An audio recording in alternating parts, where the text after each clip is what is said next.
काले हवा वाले गबारे की मदद से आखिरकार वो शख्स बमुश्किल जान बचाकर नीचे उतरा। अभी तो उसने सुख का सांस पीना लिया था कि पैराशूट बिजली की तरह सीधा उसके जिस्म में घुस गया। वो गुस्से से गाली देने ही वाला था कि अचानक उसकी पीठ के पीछे से एक खूंखार नुकीले दांतों वाला अजीबो-गरीब जानवर निकल आया। ये और कोई नहीं बल्कि उसके जिस्म के अंदर परवरिश पाने वाला पैरासाइट बीस्ट था।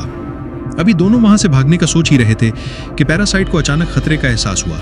वो फौरन अलर्ट हो गया, लेकिन वो इंसान जो तकरीबन सूख कर मछली जैसा बन चुका था सिर्फ एक ही बात सोच रहा था, कहीं से पानी मिल जाए। उसने बमुश्किल 2 कदम उठाए ही थे कि अचानक एक जंगली घोड़ा सामने आ गया। पैरासाइट ने फौरी तौर पर घोड़े का स्कैन किया और उसे महफूज करार दिया। फिर इंसान से कहा कि वो हाथ आगे बढ़ाकर घोड़े की पुष्ट पर हाथ रखे। मगर जैसे ही उसने हाथ रखा, घोड़ा अचानक बोल उठा, टू रेज होशी, आई लव होशी।